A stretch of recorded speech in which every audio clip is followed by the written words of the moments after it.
All right, welcome back. Welcome back. Sorry, Alexis, I just needed to make sure that we're live. We're good to go. We're live on all social media streams. So again, welcome, welcome, welcome. It's December 4th.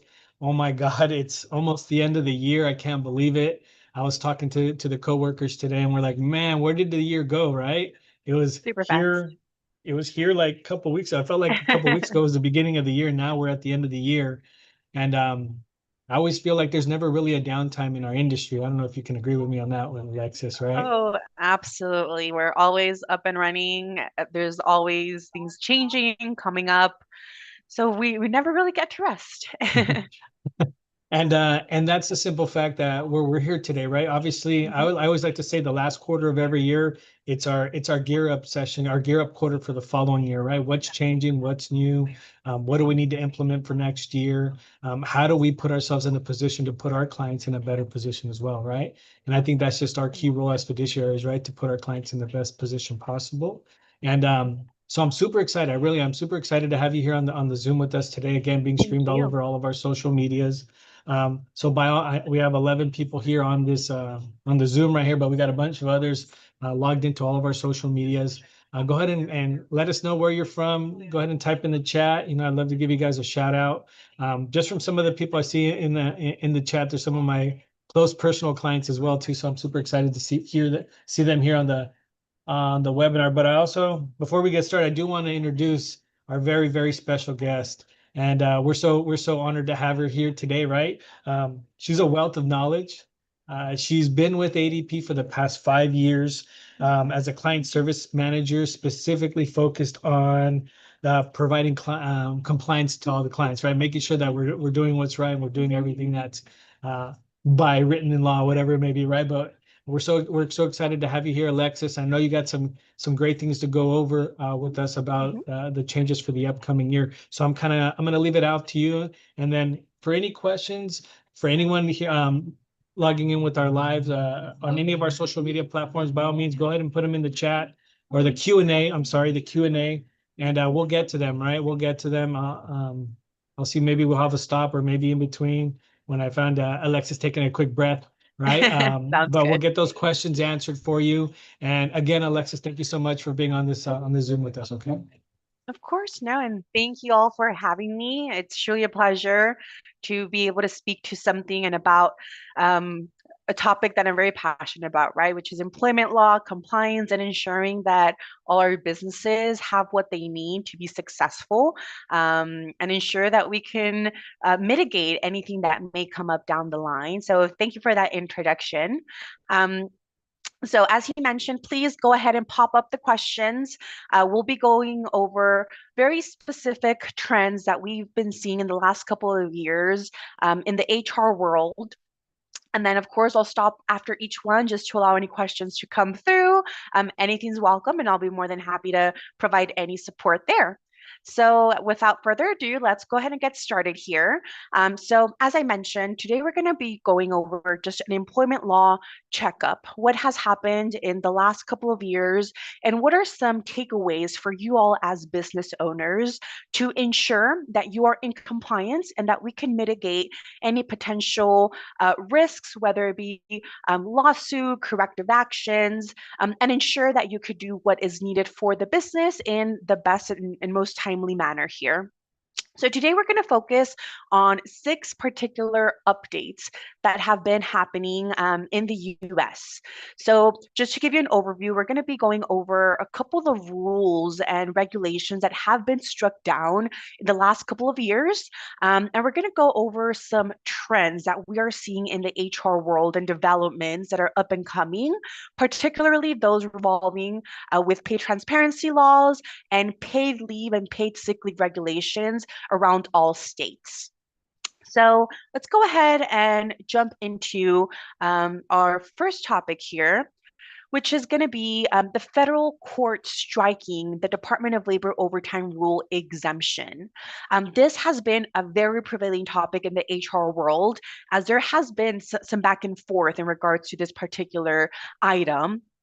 So, for those of you that have not heard about this in particular, last year, the federal court struck down a rule that was put in place that would increase the minimum salary threshold for our exempt salaried employees in all industries, including those classified under executive, administrative, professional, and our highly compensated employees. However, the federal judge decided to struck down that overtime exemption rule as of November of last year. So this particular regulation was not able to go into effect. It was intended to go into effect as of July of last year, and that was put on hold until everything had been finalized. So what is important here for you all to note, particularly that the minimum salary threshold for those professional employees and those highly compensated employees is still at 684 per week, which is an equivalent of that 35,568 annually. So there was no increase that was required by law as that regulation was struck down. Now, when it comes to those highly compensated employees, the annual salary has gone back to the 107,432. Again, that is something that is now reverted back. Now, what you as an employer would need to consider is if there were any changes that you had particularly done for your business, then at this point you can determine what threshold you would like to keep your employees under. Now, what does this mean? It's important to note that at least from this point until any future legislation comes out, any increases to the threshold have been invalidated. So even any upcoming raises to that will no longer be considered unless we were to hear otherwise directly from the Department of Labor or anything in regards to the court striking down this particular ruling. Now, for those of you that might be in particular states, several states do have their own exemption status test and salary requirements. So please ensure that we double check any salary requirements for your states, depending on where you're located, to ensure that we are keeping in compliance with both federal and state regulations in that regards. And as always, right, if you do need to work with legal counsel to ensure that your employees are classified correctly, or if maybe you haven't been meeting a threshold when it comes to the salary requirement, it is going to be critical to ensure that we double check any of that compliance requirement and again, reclassify as needed. So this one was definitely a big topic in the HR world, as there had been a lot back and forth. So I'll definitely pause here just to see if there are any questions in regards to this particular rule. He's still bullish on AI investments, but has an AI. Yeah, Alexis, I think right now we're pretty good on the questions. Yes. Perfect. And again, if we need to go back to it, I'll be more than happy to touch back on this particular ruling. So now let's go ahead and talk a little bit about certain legislation in regards to income tax and how that was going to be impacting wages. So there was a recent act, it's going to be the Alabama Act 2023-421 that was issued back in January of last year. So what this act was doing in particularly was that for all hourly non-exempt employees in Alabama, it basically told us that they no longer had to pay state income tax on overtime pay. So this particular requirement was going to start from January the 1st of 2024 to June of 2025, unless they were to extend that as needed. However, there's also going to be a couple of other states that started to join this. So that's going to be Mississippi, Connecticut, Illinois, Iowa, Virginia, and New Jersey that have followed this particular new legislation. Now, the bills are still pending, they're being considered, and nothing has been concrete as it was for Alabama, but it is important for you to note and keep an eye out for any new developments in regards to any exemptions that may come up in other states. Now, it is going to be important to also note that a few other states have also taken certain measures similar but not the same in regards to non-overtime wages being also excluded from state income tax. So this is going to be Georgia, Illinois, Oregon, Arizona, and Virginia. And again, similar, they've all proposed bills to start excluding tips and gratuities from this particular requirement as well. So if you are in one of these states, keep an eye on any upcoming legislation to ensure that we know whether or not these items have gone through or if bills have been signed and gone into effect as well there. So primarily the key takeaways is monitor your state legislation activity to ensure that we can keep in compliance in that particular state as needed. And if you are in the state of Alabama or you have employees in Alabama, ensure that you start conducting any audits to confirm all of the amounts that are going to be exempted from state income tax where applicable in that area. Okay, pretty straightforward, just ensuring we do those audits as needed. Any questions here? Oh, you know what, Alexa? I think this is huge too, because I don't think we take into effect how much income one of our clients can bring in from these tips and all that stuff. So being up to date with what your current state is adopting, right? And I think that's the key word right there is adopting, right? Because as you mentioned, different states are starting now to adopt that as well too. So it's super important for us to stay on top of that to make sure that your state, your clients, wherever. I know some of us do have clients across our state borders as well too. So always be up to date with what's going on, right? Because I know some waitresses and stuff like that make more money in their tips than they do in their salary, right? Or their whatever they get paid. So this is huge. And as of right now, there's no questions. So okay, we can move perfect. on Yeah, to and Robert, I think you mentioned a good thing. It's always important to know what industry your clients are in and what is the need that we need to meet there, right? Because tips and gratuities is going to be one of those items that will create a huge impact for businesses, depending on what states and what is ultimately the ruling in this item. So just keeping up to date is going to be very, very important for this particular subject and topic. Yeah, and since we're so much new into it, obviously things can change, right? We're in that industry Yeah. where everything changes on a minute to second basis, right? So great stuff, great stuff. Yeah, of course. And of course, I'll touch on this a little bit towards the end, but there's going to be resources available, right, to ensure that you know what's up and coming, what's happening in my state, in case you need to be aware of any of those changes as well. I actually did get a question right now. Is this the slides that you're going over right now? Is this going to be available for our viewers to download and have a copy?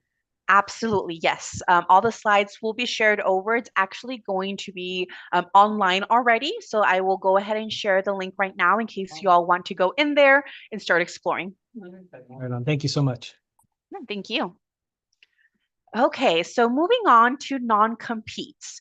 Another huge, huge shift in the HR world when it comes to non-compete restrictions that are starting to get challenged at the federal and state level as well.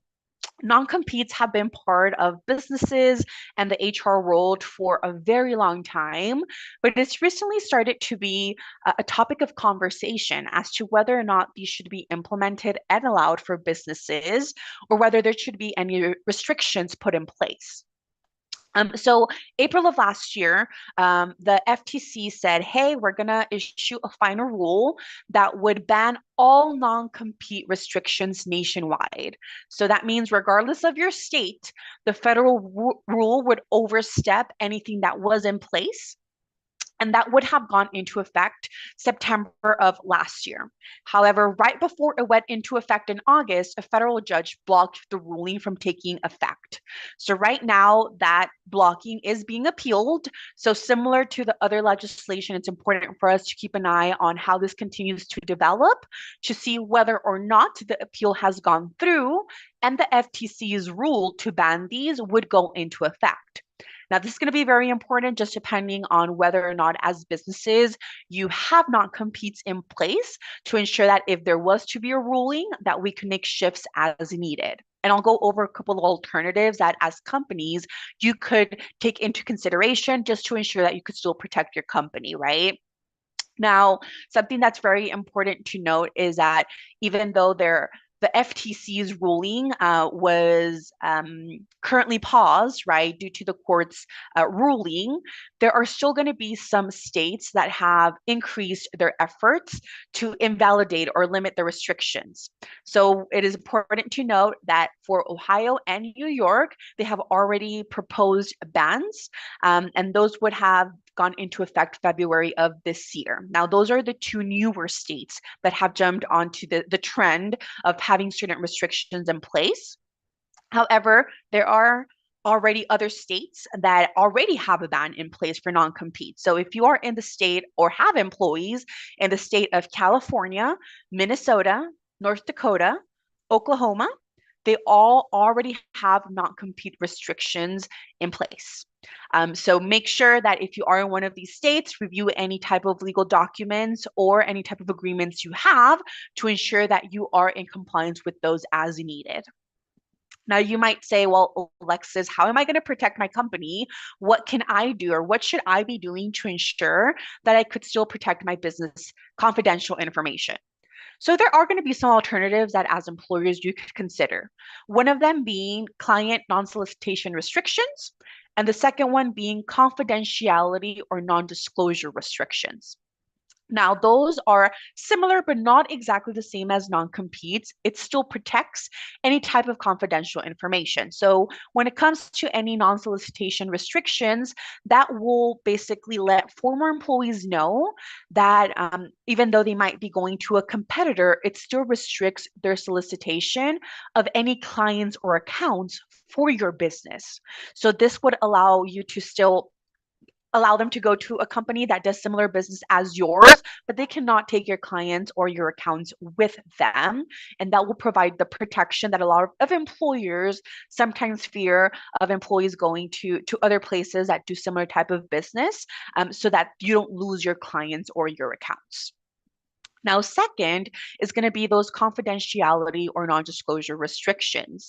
So under this particular type of legislation or protection for the company, it would let you as an employer assert that certain documents and data belongs to you as a company, and they are considered trade secrets.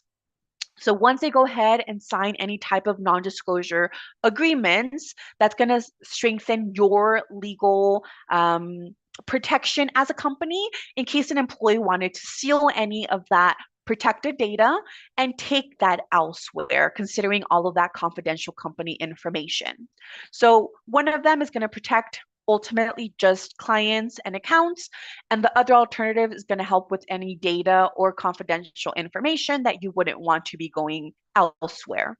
So there are going to be some options that you as companies could consider to ensure that you can still protect yourself. However, just keep an eye on non-competes. And depending on how this law continues to evolve, it's going to be important to restructure any agreements that you have in place. And we do recommend you work with legal in case you do need to draft up any new agreements, in case you want to do non-solicitation or NDAs in that particular sense. And once we know a little bit more about this particular ruling, we'll absolutely share that with you all through the resources available through ADP. But for now, it's going to be important that you just keep an eye on legislation, review contracts that you have in place. And as we find more and we know more about this legislation, be ready to make a shift for your company as needed. Okay. Any questions coming through, Robert, before I move on to our next point here? Yeah, one saying that what typical like industry would have more like the NDAs that they should be looking out for? What like what type of clientele they would be asking? Yeah, of course. So generally, we won't see this so much in, let's say, the restaurant or the retail business. It's going to be more so industries that have, for example, you could say medical offices or accountants that have their own clients. So it's going to be more so clients that have been working for that particular company for a long period of time. It's not going to be your everyday go out type of client. So this does vary, right? But I think it's going to be mostly companies and industries that have clients, that have been with them for a longer period of time, and more than anything, that they don't want their business to go elsewhere. They want to keep their proprietary information in-house. Of course, yeah. And Yeah. I mean, when it comes to NDAs, that falls under any type of company, right? That one I Yeah. could tell you, it could be retail, it could be a restaurant, right? Anything that you consider it's confidential company information, that will protect you from ensuring that that information does not leave, whether it be maybe any type of marketing strategies, operational procedures, anything that you may have in place. That's where the NDA would come into place. Like the KFC special batter, right? That's Hmm. Exactly. Very, very secret. No one knows it. It does not get out of there. right on. Yeah, so right now we don't have no other questions. So good stuff so far, Alexis. Thank you. Perfect. Thank you, Robert. Okay, so now we're going to talk a little bit about the NLRB. So back in our 2020 to 2024 presidential administration, there were multiple memos that were issued. Now, in February of this year, the National Labor Relations Board rescinded over a dozen of those that had been shared over. Now, the NLRB, their primary role in our day-to-day is being that independent federal agency that's going to enforce all the regulations by the National Labor Relations Act. So what they did with a lot of these memos was ensure that the rights of non-supervisory employees were protected. This includes any employees that decide to unionize or engage in any other type of protected activity. So what the NLRB did was they went over through those memos and they decided to remove several of those. Some of the ones that are the most known are going to be those that asserted that non-compete agreements violated the NLRA. So kind of similar to the past legislation that we just went over. They also rescinded a memo that encouraged a broader scope of remedies for NLRA violations. So it was a little bit more protected of employees that decided to engage in some of those activities. They also rescinded one that addressed the right of student athletes at universities to have NLRA protections. And this one was actually a big one that was broadcasted in a lot of places. So this is huge that this memo was also rescinded.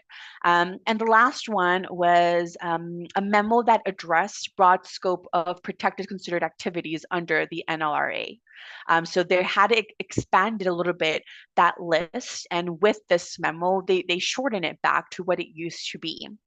So it's going to be important just to ensure that if any of your companies or employees are unionized, that you make yourself updated just to any of the changes that happen with these memos to ensure you know what is going on, what can employees do, what can they not do, depending on the memos that may have been removed here.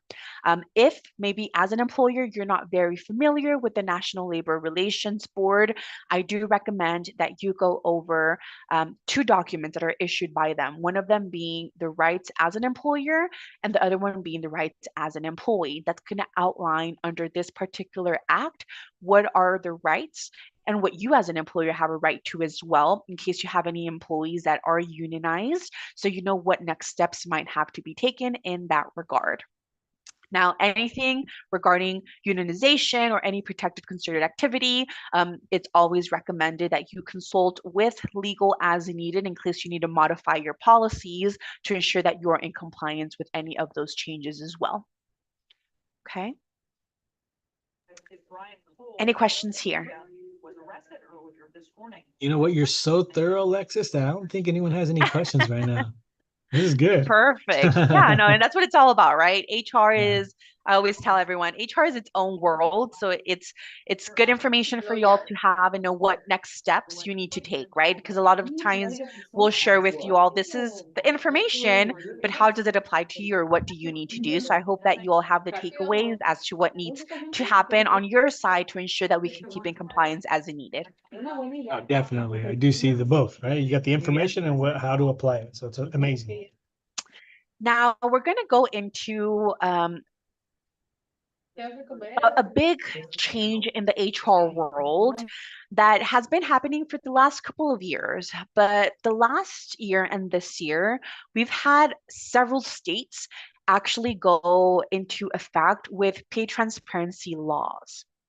Now, on a federal level, there is nothing set in place, but as more and more states jump into this trend, we can expect to see more of this come through maybe on the federal level as well. So, what are these pay transparency laws? Primarily, it's going to be impacting the employer's obligations of transparency to candidates that are applying to new roles in a company and also to their current employees when it comes to any compensation.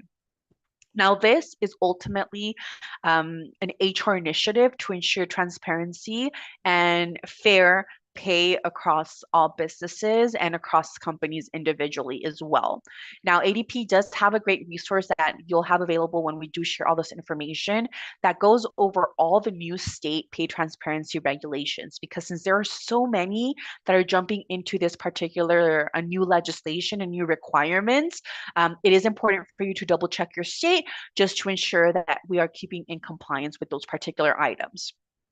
So now the ones that are the most recent ones that went into effect this year, we'll start with the ones that went into effect at the beginning, which was January the 1st, and that's going to be Illinois and in Minnesota. They both went into effect January 1st.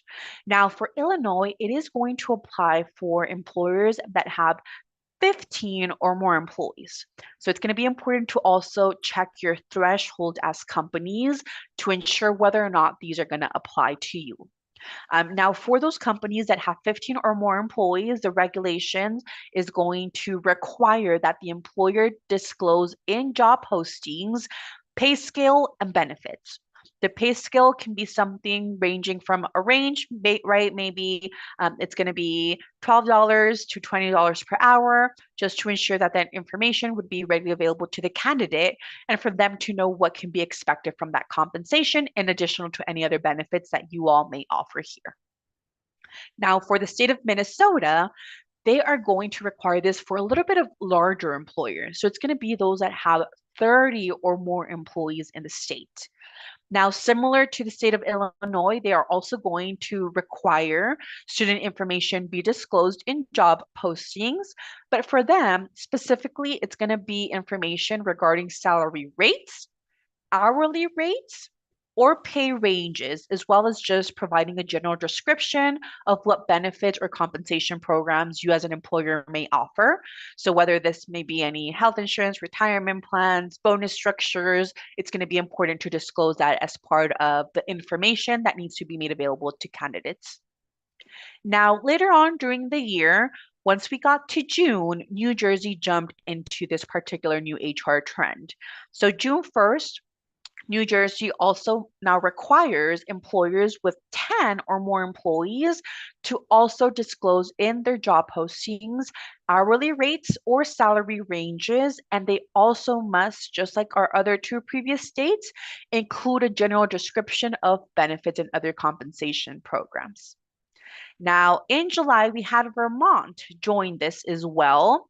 Now, for Vermont, is going to be for a little bit smaller employers. So this one is going to apply to those that have 5 or more. And this one also is going to require job posting regulations, including that hourly rate, salary ranges. Now, this one in particular also has a clause in regards to any actual or expected compensation for the role. So if, let's say, maybe there might be a potential to have any other type of compensation, then they need to include that as well. And then they also must ensure that employers identify if the role is commissioned based. And if it is, then they must also disclose the range of commission that can be expected for that particular role. So this one is important because employers must do a little bit of work on the back end to ensure that they know what is the expected commission that they might be receiving, and ensure that they can go ahead and provide that to any candidate that's applying for that role as well. Now, closer to a couple of months ago, we had Massachusetts be the last state that has recently joined these pay transparency rules. As of October, the end of October of this year, they are not requiring employers with 25 or more employees to provide in the job posting pay ranges for a position. So this one is a little more lenient. They just are requiring pay ranges for the position, no information on benefits or any other type of compensation programs, but it's still important to ensure that all of this is being met. Now, as an employer, it's going to be important to see what is it that you may need, or if maybe you need to obtain any of this information for any potential job postings that you are looking to fill in. So look into any pay equity technology that may help you quantify any pay gaps within your company internally or within you as a company that is looking to hire, right? Where are you at compared to the market? Do you need to maybe consider any compensation raises to ensure that you are competitive or at least within the demographic that you're looking to hire, that you can ensure that the pay gaps are not as big and that you can ensure you can go ahead and hire talent for the roles that you're looking to fill in. And then secondly, it's going to be any type of compensation planning tools, right? To ensure that you as a company have visibility and transparency to the salary ranges that employees may fall into. And maybe do you need to make adjustments year over year, whether that be based off of cost of living, inflation, or just overall in your industry to stay competitive again? Are there any type of short-term or long-term adjustments that may be needed there? So this topic is huge right now in the HR world. I can foresee in the next couple of years, every state, if not on a federal level, having a pay transparency law in place to ensure, again, that pay equity across all businesses. So keep an eye out if your state currently does not have a transparency law. It's going to be important to ensure we check regulation just in case there are any new findings in this particular area. So I did a lot of talking there. This was a big one. So I'll kind of open it up to see if there's any questions there, Robert. Yeah, this one I think is going to be big right here because especially when it comes down to commission, right? That scale can go from really small to really big. So I think something like this it's a double-edged sword, right? Can help the company or cannot, right? So Yeah. super important to kind of be up to date with this as well too. I find it as a benefit for employers, just like you mentioned, right? To be able to have this type of information posted somewhere where someone can kind of see, and it's a great way to attract talent, right? If you're competitive in your certain market and you know what everyone else is paying, you can put a pretty good I guess description out there of the job and what it entails, and then obviously the pay. Everybody always looks at pay, right? What's it pay? Of course. And then all the other factors come into play after that. But yeah, I think as of right now, I don't see other questions, but I think this is huge right here. Yeah, absolutely. And the more that we see companies move towards this, we can also expect maybe even changes to hiring process, even what type of talent we gather. So this is definitely going to make a shift in the HR world, at least when it comes to our recruiting and hiring practices. Oh, absolutely, I can definitely see that happening. Sure will. So now we're going to jump into one of the last upcoming trends in the HR world, and it's going to be phased out to a couple of different items. But when it comes to paid leave, whether that be paid family leave programs, paid sick leave programs, whether required by the state or offered by the company, we're seeing this more and more to ensure that employers can provide a benefit for employees whenever they need to take off. Now, in particular, the IRS did issue a particular ruling in regards to paid leave programs and how that was going to correlate with any type of taxable income, how that was going to be taxed when it came to employer contributions, employee contributions. So we'll go over that first, and then we'll go over just the paid sick leave laws and how that's going to impact from an HR perspective. But starting with that IRS revenue ruling 2025-4, this is something that particularly is going to be impacting the District of Columbia, but it's also impacting all the states that have any mandatory state paid family and medical leave programs. This has been something that, again, in the last years, we are continuing to see more and more requirements come through. But as always, right, it's going to be a trend that once one state starts jumping into something new, other states start to consider whether this is an option for them to offer. So starting with that IRS guidance, we're going to go over the 5 key takeaways from that particular ruling. And we're going to start with taxable employee premiums. So part of these regulations, there's always going to be an employer part that goes into this new program and the employee side of things. Some employers might decide to just take the premium themselves, or if maybe you're a smaller company that cannot completely take on these new premiums that are going to be required by the state, then some of them have certain regulations that allow you to split premiums for these particular programs. So for those in which employees are providing a premium to this particular benefit, what the IRS brought through is that any type of premium that employees are required to pay and that are paid by the employer are going to be taxable income for the employee. So this is going to be included on the employee's W-2 in boxes 1, 3, and 5. So biggest takeaway is that it is going to be taxable income, okay?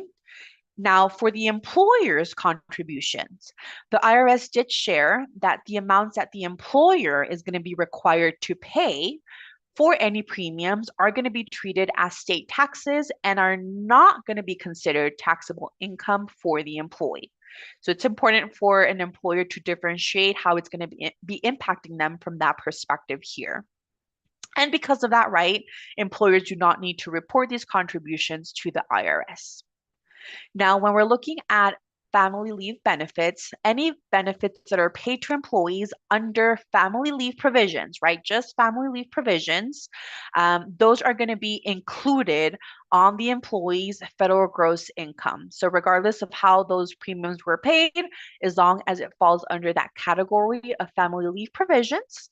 Even though, yes, they're going to be included, the benefits are not going to be subject to federal employment taxes. Okay, so it is going to be included for federal gross income, but it's not going to be subject for federal employment taxes.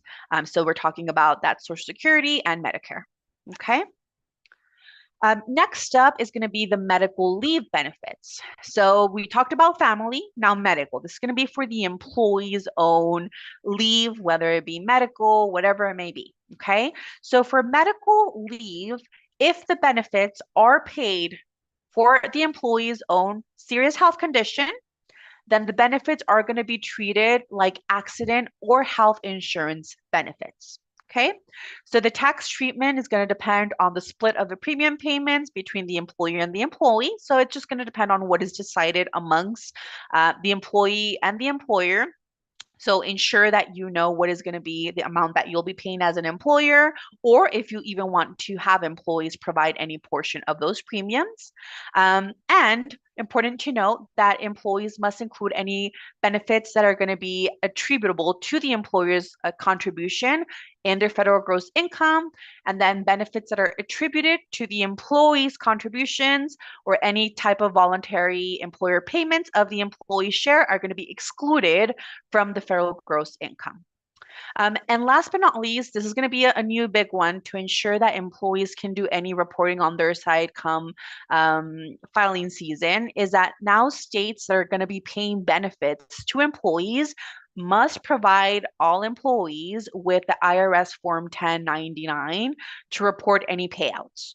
So once the employee actually applies, is starting to receive benefits directly from the state for any type of benefit, then the state is now being held responsible to provide this particular form to employees. So what you as an employer need to just keep an eye out is if employees do start to receive any type of benefits, they might ask you about this particular form. And this is going to be something that you might need to work directly with the state on to ensure that your employees are getting this for reporting purposes. Okay. Now we're going to go for it, Robert. I was saying this is good. Personally, this hits home for me because I had to take some family leave this year because I had a daughter, right? So Oh, this one congratulations. hits. Yeah, thank you. My first baby girl. But no, this is great information. I was just going to chime in to see if anyone had any questions right now. I know we're coming up to the 45-minute mark of the hour. That's normally when we like to kind of slow down these webinars to see if anyone has any questions. But as of right now, I don't see any. Okay. And I really Okay. think for the future webinars, we should have somebody from HR just do the presentations because no one has any questions, Thorough, You thorough, call me. thorough. I'll be here. Now we're gonna go ahead and wrap it up. Just still on the same topic of paid leave updates. We're gonna touch really briefly just on the DOL, Department of Labor, issuing an opinion letter. Now, this is only important for you as employers to know that what the Department of Labor said is that when it comes to any employees that are out on the Federal Family and Medical Leave Act, as an employer, you cannot force an employee to use employer provided paid leave benefits. Instead, you as an employer and an employee can both agree to use these benefits during an employee's time off. Now, from personal experience that I've seen in the HR world, unless there is a paid family leave program offered through the state, employees generally will utilize that, right? But it's always good to just have that conversation, gain mutual agreement, have everything in writing. If there's something in HR that we will always vouch for, is everything needs to get documented. And then from that point on, go ahead and provide those benefits to the employee as needed. So just ensure that based on any practices you have, that it's always based off of mutual agreement between you and your employees. Okay. And last but not least, we're going to touch on paid sick leave regulations, which again is a huge up and coming change around the US as more and more states continue to jump on this particular benefit to offer their employees. Now, as of this year, we had 3 more states jump into this new HR regulation, including Alaska, Missouri, and Nebraska, all requiring in some sort of regulation to offer accrued paid sick leave to employees. As you will see, Alaska did go into effect July of this year, Missouri in May, and Nebraska recently in October. So it's going to be important for you as employers if maybe you're not even sure whether your state currently has any paid sick regulations, that we check the compliance. And once we know what that compliance is or what the provisions are, to ensure that we start adjusting our practices, our benefits, and our policies to be in compliance with this new requirement. Right now, I want to tell you there are going to be over possibly 20 states that already have some type of paid sick leave or paid time off program in place. So ensure that we go ahead and check that requirement. And of course, if you have any internal HR personnel, that they are trained on the particular compliance requirements, and that this is handled as carefully as possible, right? Tracking, accruing, documenting, employees taking the time as well. And each state does have their own plan. So we do have resources available, which again, we'll touch on in just a second, but this will all allow you to ensure that you are in compliance with your state as needed for this up and coming new regulation. Okay. Any questions, Robert, before I wrap it up here? As the individual. You know what? Is actually outperforming. I don't think so. I think we're good. I think this has been informative, thorough, informative and thorough. And this is great information. Obviously this is stuff that we deal on a day to day. So, and like you mentioned in the beginning, this is obviously something that may change, right? More states are going to be adopting all this stuff. So, be on the lookout for any updates that we have. I know ADP is one of our preferred partners, and we appreciate the partnership. We enjoy the partnership, and they will be joining us again in Vegas for our Latino Tax Fest convention. So you'll get to meet. I don't know if Alexis gets to go. Maybe she needs to put in a little ticket, say, hey, I want to go this Hopefully. year. But definitely come out and visit them, right? They'll have a booth in our exhibit hall out there. But if there's no other questions, I just kind of want And where can they download this presentation from? Where can they get this information from? Yes, that is a great question. So I'll be sharing the website as well, but let me go ahead and give you all that website. So it's going to be, let me put it in the group. That way you all can also share it. Okay. Thank you, Alexis, for that. I'm actually posting that out right now on our social media. If anyone needs that information, Of you course. can And catch I'm us about on Facebook and YouTube and Instagram and any other grams that are out there, right? We're on there. Yes, and I'm about to Um, send you another one here. So whichever one is works best. One of them is going to be just the overall website that you can go ahead and visit for any type of support you may need. If you do have any questions, concerns, want to know more about HR, you can also contact directly Kalani Tennant, who is going to be your payroll and HR needs expert. Or again, that website, which is at adp.com/Latino Tax Pro, that you'll be able to access there as well. And then I'll go ahead and share the website directly for this presentation so that you all can review a little bit further.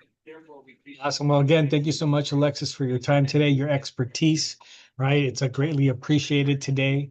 So again, if maybe you're going to be watching this on the record on one of our social medias, it is going to be recorded. You can go there, go to Latino Tax Pro on Facebook.com or just search us on YouTube. You'll see all these recordings there. I'll make sure to include all of these links that Alexis is providing in the comment section as well. We definitely want to be a continued resource for our clients and our family, right? At the end of the day, you guys are our family, and we appreciate everything that you do for us by continuing to use us, right? So a few more things, just two more things. Again, Alexis, I want to thank you for your time today. We do Thank you all. appreciate it. Tomorrow we will be doing this in Spanish as well, too. Same time, 10 a.m. Pacific time. So if you prefer to listen to this in Spanish, or you know somebody that maybe could get some great information from this presentation, by all means, tag them, right? You can go to our social media. We already have the links already set up there. We have pre-registration set up. So go ahead and send it, tag it to somebody, right? I think any knowledge is good knowledge when it comes to our industry. But before I do let you go, if you don't mind me sharing, Alexis, I'm going to share my screen for a quick second. Again, Go thank you for it. so much for your time. But for a lot of you guys, now I just want to give you guys some quick reminders, some quick end of the year deadlines, right? If you're in any other state outside of California, remember we have our annual filing seasons program course that you can take with us. Unfortunately, all our webinar options are completely done for the year. And there's a deadline, right? You have until December 31st. I believe we have a timer here, right here. Look at that. We got a timer on our website letting you know how much time you have to complete this course. And obviously, many of you know, and maybe some of you don't know, if you take this course, you get placed on a special list on the IRS database. So it sets you apart from everyone else, right? It's kind of like what Alexis's whole conversation about his compliance, right? And staying informed and up to date. That's what this course is telling clients, right? You're staying up to date with the changes and what's going on. So if you need to register for this, by all means, we have our call center locked and loaded for all of you guys to call in. We have Maria and Jenny on the phones right now. You can reach them right now at 866-936-2587. Everyone who calls in and mentions the webinar, 10% off, right? That we're throwing that out there right now. Ooh, it's Christmas time. We're about to start throwing some things out there, right? So 10% off your registration if you mention the webinar today only, right? It's a Black Thursday special, right? We're changing the day, Black Thursday special. So if you haven't done your AFSP course, your annual filing seasons course, by all means, give us a call. Let us help you take care of that, right? So here's the benefits, right? Real quick, IRS directory, record of completion, and it gives you limited representation rights for your clients, right? So for a lot of you that are thinking about, for a lot of you guys that are thinking about maybe going into the enrolled agent status, this is step one, right? This is your step one of your journey for that. Number two, right? I guess I got to throw out another special right there. I'm not sure if they're going to get mad at me, Alexis. I'm going to say it's from ADP. No, I'm just kidding. I'm not going to put ADP on the spot, but we do have our Latino Tax Fest event coming up next year in June. And I know that if you have any way you can get there, Alexis, you got to get there. You got to check out our event. And anyone who's been there can probably give you the same thing, right? Our event's just a different, it gives you a different flavor. It gives you a different feeling, right? It's a sense of family. It's even a cultural event as well, too. It's not just one type of race. We're a multicultural event, you know, and we'll probably have over 3,000 people again this upcoming year. A brand new marketplace that's going to be packed. We increased the size of our marketplace. We're going bigger and better, right? We always want to make sure that we give back to our family, our clients that have given back to us for many years. And I guarantee you, Alexis, if you go to the event, you're going to find people that have gone to this event from day one. They've seen how this company's grown from where it is to where it is now, and we have no plans of stopping. Right, so. It's going to be June 22nd through the 25th, 2026, again at the MGM Grand Hotel. And it's an amazing venue, right? It's an amazing venue. Prices are set to go up to $4.99 here at the end of the month, actually. $4.99. There is another price increase, right? We do have this all access pass, right? If you want to get front of the line, special treatment, wined and done, right? Special rooms for you. You get to cut in front of the line. We give you some swag. We give you all this different things, right, to make you feel special at this event. We do have those tickets ready and available. And then maybe you can't make the whole day, right? Maybe you can make one day or something like that. We do have 1 day passes available for you guys as well too. And we're gonna do something crazy. We're gonna do something crazy today. Just for today. Again, if you want, because Alexis did such a great job today, because she did an amazing job. Anyone who calls in today, mentions the webinar again, $3.99 on your fest ticket today. $3.99. We're going to give you guys a discount. We're going to give you some Thank money you. here for Christmas, right? So you can give it back to your family, maybe an extra present here and there, right? Some of you guys have huge offices that bring 20 or 30 people. That's a pretty big savings there, right?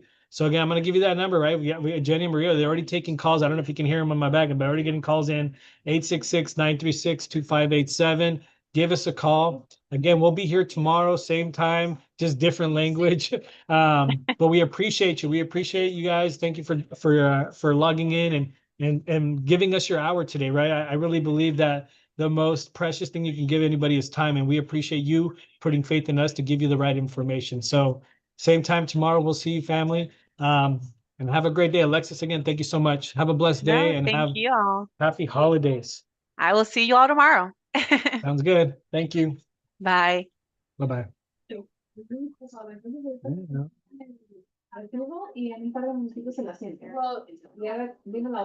the actual price. Bye, family. $176 with your discount of the VIP membership. See you soon. It drops it down to $199. Merry Christmas.